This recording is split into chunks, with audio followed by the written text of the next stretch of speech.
Во текот на изминатото деноноќе, СВР Штип и подрачните полициски единици регистрираа повеќе инциденти на подрачјето на Виница, Пехчево, Македонска Каменица и Штип. Во Виница, во семејниот дом на 26 годишен жител дошол со граѓанин кој, според пријавата, му се заканувал со остар предмет и физички го нападнал пред неговата сопруга, децата и пријател. Регистрирани се и напади на двајца малолетници во Пехчево и Македонска Каменица. Во клиничката болница во Штип со влошена здравствена состојба бил донесен 69 годишен штипјанец кој кратко потоа починал.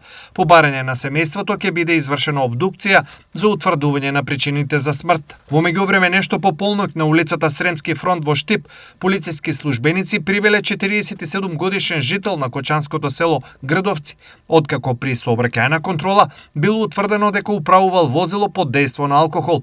Алкотестот покажал 1,79 промили алкохол, а против него ќе биде поднесена соодветна пријава по целосно документирање на случајот.